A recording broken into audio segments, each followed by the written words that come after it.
missed your ride to work. What were you doing down there? All right, let's go drink our last cup of coffee. Been playing on the driveway.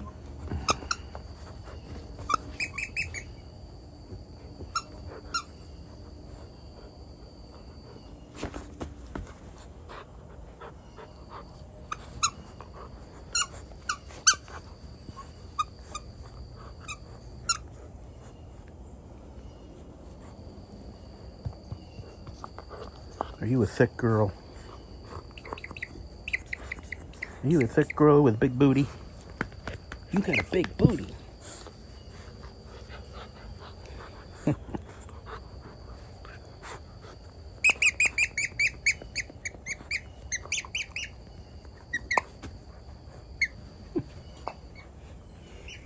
Okay, all right.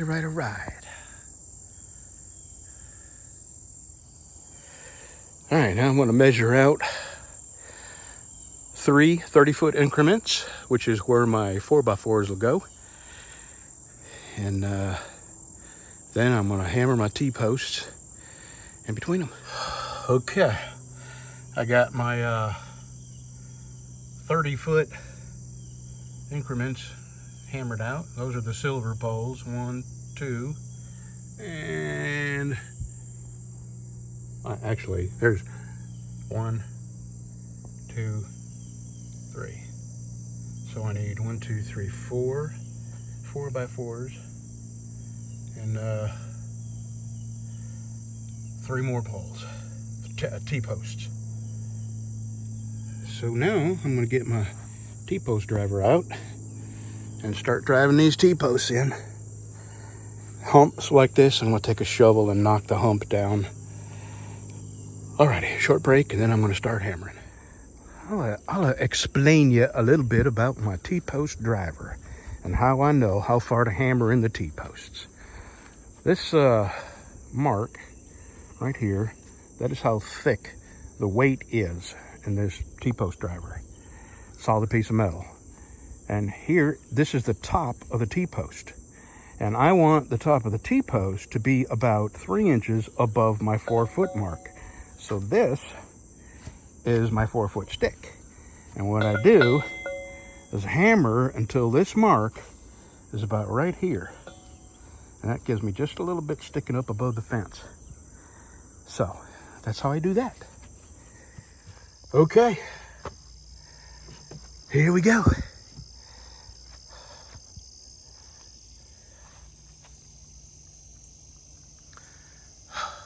I got 3 holes to dig, and I don't know if I got it in me to do it. I'm gonna sit here, take a long break, and over here, this will be a 4x4 here, and that pole's right at 21 or 22 feet.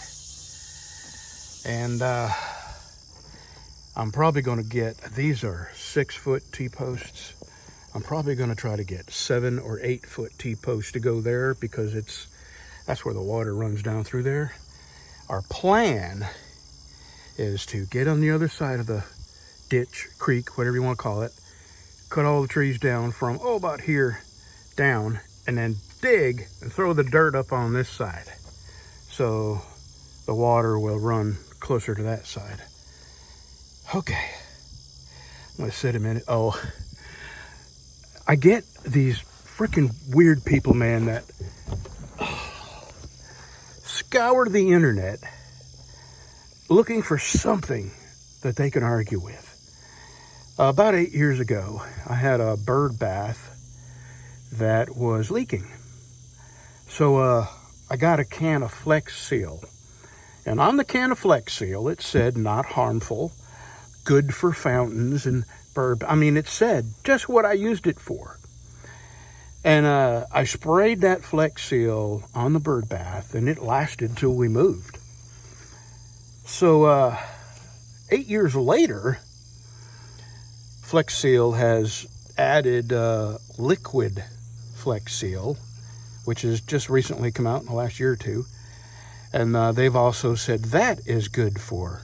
Well, I had somebody show up on my old bird bath, Flex Seal on a bird bath video, and tell me that I was killing birds and that it's not listed on their site as safe for animals. And I didn't even bother telling them, look, you're looking at an 8-year-old video. And I even showed the back of the freaking can where it said safe for animals and, you know, good for fountains and bird baths and all that. Just some people, man, they just spend their day sifting through.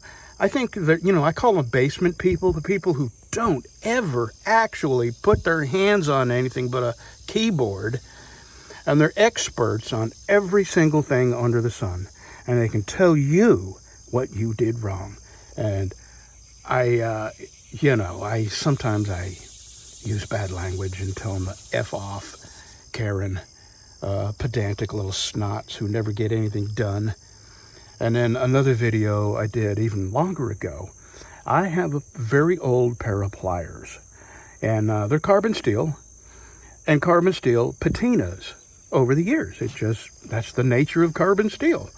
If you've ever seen an old hickory butcher knife and it's brown, the blade is brown, well, that's called patina. And anyway, I had an old pair of pliers that I was using to pull a pin out, and you would not believe the people that find that video and comment. I was gonna watch this video, but the minute I seen this guy and his rusty pliers, and I used to say, do you not know the difference between rust and patina? Patina is actually good for carbon steel.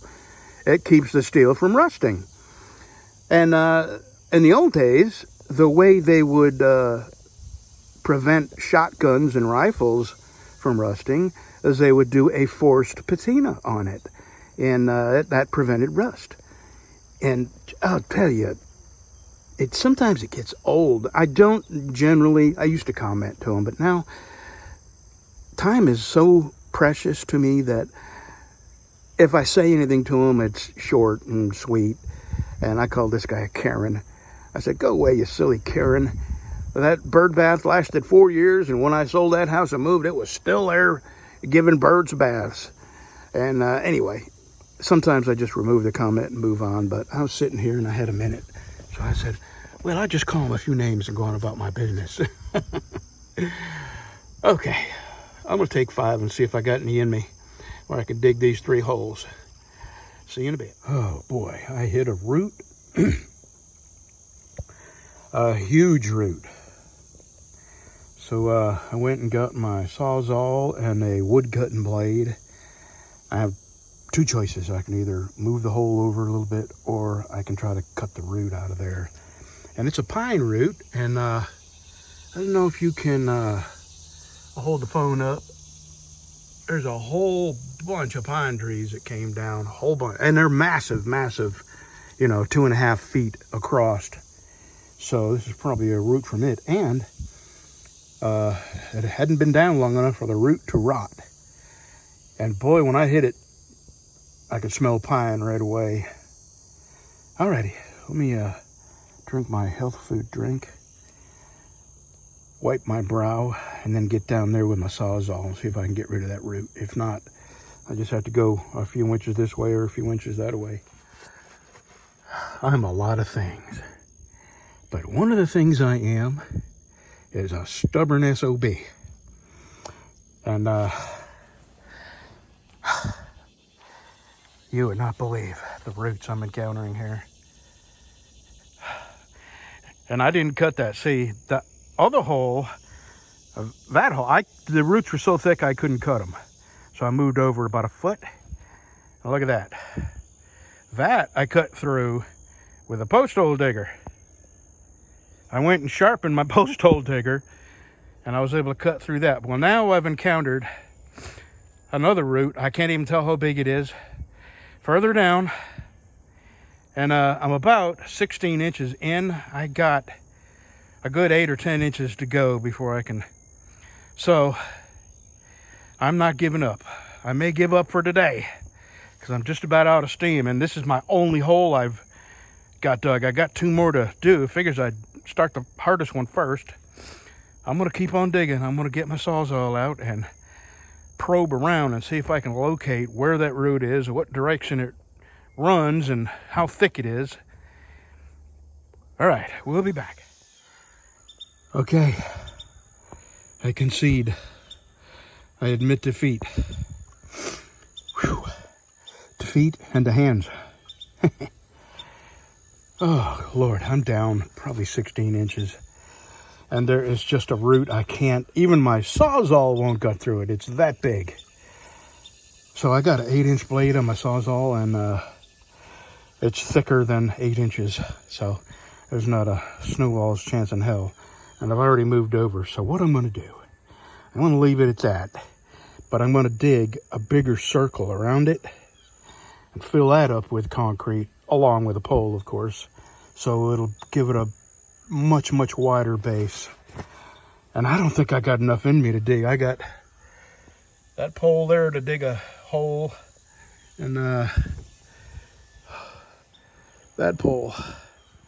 And if I encounter any more roots, there's just no way. I don't have the strength. I've hammered 9 T-posts in, which may not be a lot for a younger person, but I'm an old guy with a lot of physical problems, medical issues, and that's all I got in me today. I think I'm going to go over to Bevs, and I should have that part, that solenoid, tomorrow. So I'm going to sit on my front porch for a few minutes, and if I got any in me, I'm going to go pull a battery out and pull the starter off of Bev's car and get the solenoid off and just be ready for when I get that solenoid in the mail. I was supposed to have it Friday, but I knew, and they created a shipping label, and then it didn't move, and then it didn't move the next day. So I know what they do. What they do is create a shipping label so you don't cancel your order. And then if they don't have it, they order it from whoever supplies them. It's real a BS way to do business, but you know, I got a car apart with no solenoid, and that's all I'm waiting. And instead of saying we don't have it in stock, I could have ordered it somewhere else and had it by now and had it in her car. But that's the way businesses do. And you don't realize they don't have it in stock until a day or two goes by and it still hasn't shipped. Created a shipping label has been created. Yeah, well, I know what that means. That means you don't have the part. Alrighty, let's go sit in the front porch and think about life.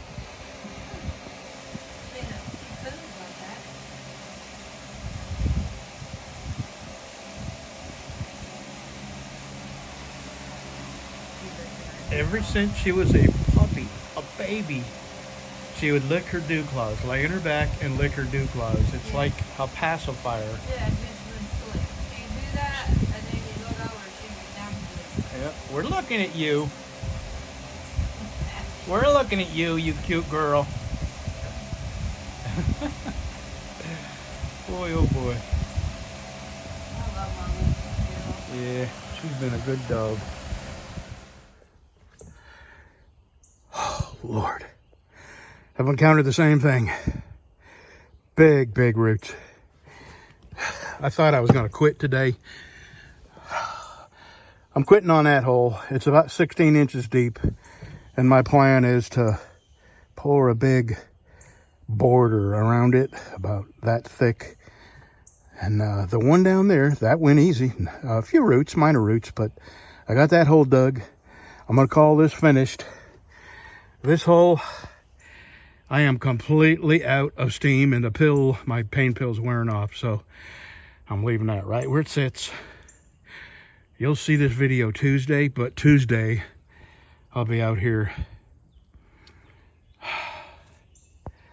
I don't know. Just one day at a time. Monday I have a doctor's appointment, and Bev will be, the part for her car will be in, so I don't know what I'm going to do Monday. I got to go to the doctor in the morning, and then after that, we're going to pick up 3 more T-posts, and I'm going to go with the 7-foot tall ones and hammer them deep in the ground. So when the water rushes down here, and then what we're going to do is throw brick and rock and everything on the other side of the fence to hold it down. We'll see. We'll figure it out. My main goal is to keep other people's dogs out of my yard so they don't hurt my dogs or us, because we have had a few dogs come through here that are aggressive and neighborhood dogs that they just let run. I've never understood that, why you would get a dog and then just turn it loose and let it terrorize the freaking neighborhood. Anyway, I don't want to get on a rant, but this is why I have to keep a fence up, to keep other people's dogs out of my yard. And if you leave a gap, they'll find a way in. Alrighty, have a good one. I'll be back out here. You'll see this Tuesday morning. But Tuesday, I will be out here probably tacking up my fence, because I think Monday I'll get my 4x4s in the ground. And Tuesday, I will, I'll get my fence up. I'm out of breath. All right, have a good one, y'all. My name is Destiny Benedict, and I'm known as Girl on Is Anyone Out? Hunter was like very compelling. Like I wanted to be accepted by him and like noticed, and he had this way about him of getting people to do whatever he wanted them to do. I was 19 years old. Man, that was some serious running right there. Did you catch it, baby? Man, you're going to be tired from all that running. You better take a nap. Her husband taught my daughter on the softball team. My daughter and her daughter played basketball.